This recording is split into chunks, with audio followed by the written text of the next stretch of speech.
Hari ini hari Selasa, tanggal 16 Desember tahun 2025. Kita masuk ke sesi yang padat banget, data tenaga kerja dan inflasi Amerika. Sementara di belakang layar, The Fed baru saja memangkas suku bunga untuk ketiga kalinya berturut-turut dan bilang mulai geser ke sikap yang lebih netral. Kombinasi antara data tenaga kerja yang mulai melemah, inflasi yang masih tinggi, dan suku bunga yang pelan-pelan turun, ini bikin market lagi volatil. Dan emas XAU USD jadi di tengah tarik-menarik antara sentimen aman dan perburuan imbal hasil. Di video ini kita bahas dulu kalender ekonomi hari ini, update makro utamanya, pergerakan indeks dolar dan yield obligasi 10 tahun Amerika, lalu di akhir kita rangkum zona teknikal emas beserta skenario buy dan skenario sell yang bisa teman-teman jadikan bahan pertimbangan pribadi. Sebelum masuk lebih dalam, perlu diingat dulu bahwa semua pembahasan di video ini murni untuk edukasi dan tambahan wawasan. Bukan ajakan untuk masuk market ataupun jaminan profit berapapun.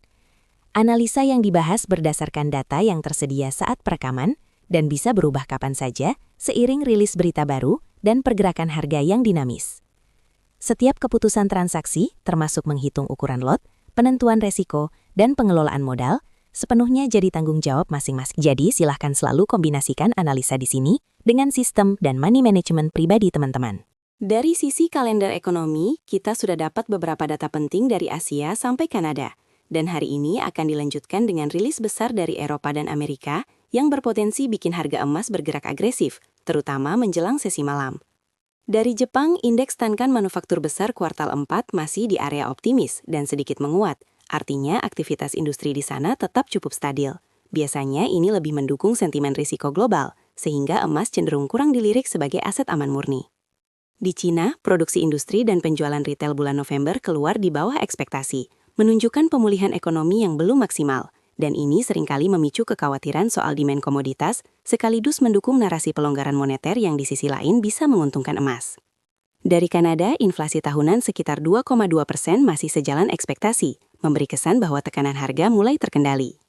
Pagi ini Australia merilis indeks kepercayaan konsumen Westpac yang anjlok cukup dalam dibanding bulan sebelumnya, memberi sinyal konsumen mulai hati-hati, dan ini ikut menambah cerita perlambatan global. Nanti sore sampai malam waktu Indonesia Barat fokus pindah ke Inggris dengan data pengangguran dan PMI, lalu ke Jerman dengan PMI manufaktur dan indeks sentimen ZEW, sebelum akhirnya pasar menunggu rilis ganda dari Amerika berupa data tenaga kerja non-pertanian untuk bulan Oktober dan November, penjualan retail bulanan serta tingkat pengangguran terbaru. Kalau data Amerika keluar jauh di bawah ekspektasi, pasar bisa makin yakin The Fed akan lanjutkan pelonggaran, dan itu biasanya jadi angin segar buat emas. Tapi kalau data tenaga kerja dan konsumsi masih kuat sementara inflasi tinggi, tekanan ke emas bisa muncul karena ekspektasi suku bunga tinggi lebih lama tetap bertahan. Narasi makro pertama yang penting banget adalah langkah The Fed memangkas suku bunga acuan 1/4 poin lagi pada tanggal 10 Desember, sehingga sekarang berada di kisaran sekitar 3,5 sampai 3,75%, dan ini sudah jadi pemangkasan ketiga secara beruntun. Jerome Powell menyebut The Fed mulai bergerak ke sikap yang lebih netral karena khawatir dengan pasar tenaga kerja yang terlihat melemah, sementara inflasi masih berada di atas target 2%. Buat emas, pelonggaran suku bunga ini biasanya positif, karena menuankan imah hasil real dan mengurangi daya tarik menyimpan uang di instrumen berbunga, sehingga emas sebagai aset tanpa kupon jadi lebih kompetitif. Di sisi lain, kalau pasar menilai The Fed terlalu agresif memangkas di saat inflasi belum turun signifikan, kekhawatiran soal daya beli dolar dan kredibilitas kebijakan bisa muncul, yang sering memicu aliran dana ke aset lindung nilai seperti emas. Jadi, setiap komentar pejabat The Fed setelah keputusan ini dan reaksi pasar obligasi akan sangat menentukan apakah tren naik emas bisa berlanjut atau justru tertahan koreksi. Narasi makro kedua datang dari data tenaga kerja Amerika yang menunjukkan pelemahan bertahap selama beberapa bulan terakhir, di mana sejak sekitar bulan April, penambahan lapangan kerja rata-rata hanya sekitar 40.000 per bulan dan diperkirakan ada revisi turun cukup besar dari data sebelumnya. Tingkat pengangguran juga sudah naik 3 bulan beruntun hingga sekitar 4,4%, level tertinggi dalam kira-kira 4 tahun, walaupun secara historis masih terbilang rendah. Kondisi seperti ini bikin pasar mulai curiga bahwa fondasi konsumsi rumah tangga yang selama ini jadi mesin utama ekonomi Amerika mulai rapuh. Untuk emas, pelemahan pasar kerja punya dua sisi. Di satu sisi, resiko perlambatan atau resesi ringan biasanya bikin investor lebih cari aset aman, sehingga emas diuntungkan bersama obligasi pemerintah. Di sisi lain, kalau kekhawatiran resesi terlalu besar, pelaku pasar bisa berbondong-bondong cari likuiditas dengan mengurangi eksposur di banyak aset sekaligus, termasuk emas, sehingga pergerakan harga bisa sangat volatil. Data non-farm payroll dan tingkat pengangguran yang rilis malam ini bisa jadi pemicu besar, karena kalau kembali menunjukkan penambahan pekerjaan yang tipis, sementara pengangguran naik, ekspektasi pemangkasan suku bunga lanjutan akan menguat, dan biasanya memberi dukungan tambahan ke XAUUSD. Narasi makro ketiga adalah soal inflasi yang masih membandel, di mana menurut perhitungan terbaru, harga konsumen di Amerika sudah naik sekitar 1/4 atau sekitar 25% dalam 5 tahun sejak awal pandemi. Biaya kebutuhan pokok seperti makanan dan utilitas tetap tinggi, dan meskipun The Fed sudah memangkas suku bunga beberapa kali, tekanan di level rumah tangga masih terasa, karena kenaikan upah tidak sepenuhnya mengimbangi kenaikan harga. Dunia keuangan sangat peka terhadap situasi seperti ini, karena kalau inflasi terus berada di atas target, daya beli dolar pelan-pelan terkikis dan investor cenderung mencari cara untuk melindungi nilai. Disinilah emas sering kembali dilihat sebagai penyimpan nilai klasik berdampingan dengan aset lain termasuk aset digital. Bagi pelaku pasar besar, kombinasi inflasi menahun, suku bunga yang mulai turun, dan ketidakpastian kebijakan ke depan biasanya mendorong penyesuaian portofolio jangka panjang, menambah porsi di instrumen yang dianggap tahan terhadap pelemahan mata uang. Selama inflasi belum kembali konsisten ke sekitar 2%, cerita emas sebagai lindung nilai inflasi masih cukup kuat dan bisa jadi penopang harga ketika terjadi koreksi jangka pendek. Kalau kita lihat indeks dolar DXY beberapa hari terakhir, arahnya cenderung melemah pelan-pelan. Dari area 100 lebih, turun ke kisaran bawah 99, bahkan sempat mendekati sekitar 98,3. Pola candle-nya menunjukkan serangkaian high yang makin rendah dan penutupan harian yang pelan-pelan turun, menandakan tekanan jual di dolar masih terasa, walaupun tidak terlalu ekstrim. Secara visual, ini seperti tangga menurun pelan, bukan jatuh bebas, yang artinya pelaku pasar belum sepenuhnya buang dolar, tapi mulai mengurangi exposure karena melihat suku bunga puncak sudah terlewati dan resiko pemangkasan lanjutan cukup besar. Bagi emas, dolar yang melemah jelas jadi angin bantuan, karena harga emas dalam dolar jadi relatif lebih murah bagi pemegang mata uang lain, sehingga demand global cenderung mendapat dorongan tambahan. Tapi kita juga perlu waspada, karena kalau data Amerika malam ini keluar sangat kuat atau ada komentar hawkish dari pejabat The Fed, bukan tidak mungkin DXY memantul naik dan koreksi di emas jadi lebih dalam. Selama indeks dolar masih bergerak di bawah area 100 dan sulit menembus kembali high sebelumnya, bias menengahnya masih mendukung skenario emas cenderung bertahan di level tinggi. Imbal hasil obligasi pemerintah Amerika tenor 10 tahun dalam beberapa sesi terakhir justru cenderung merangkak naik lagi dari sekitar 4% ke kisaran sekitar 4,18%, walaupun The Fed sendiri sudah mulai memangkas suku bunga jangka pendek.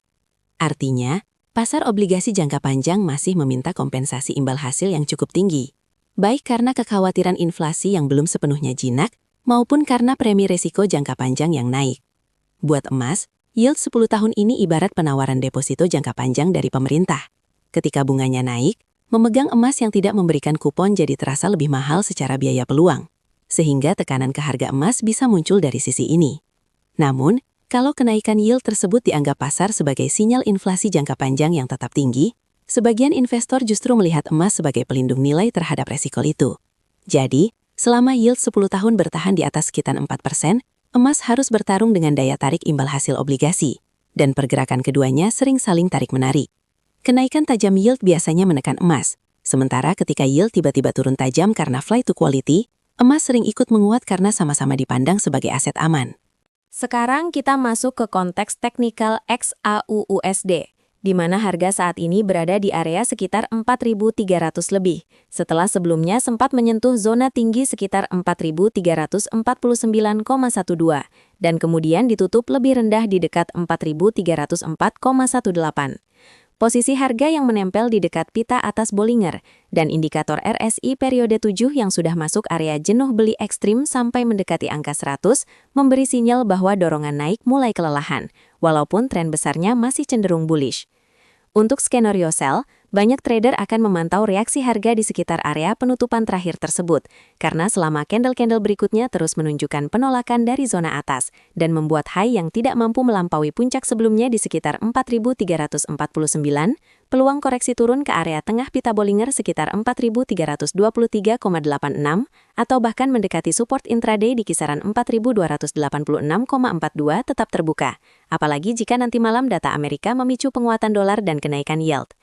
Di sisi lain, skenario buy tetap perlu disiapkan kalau ternyata harga berhasil menembus dan bertahan di atas high kemarin, karena itu mengindikasikan buyer masih cukup agresif, dan koreksi yang terjadi hanya sebatas buang penumpang sebelum lanjutan tren naik menuju ekstensi berikutnya di area proyeksi sekitar 4.349 sampai 4.375.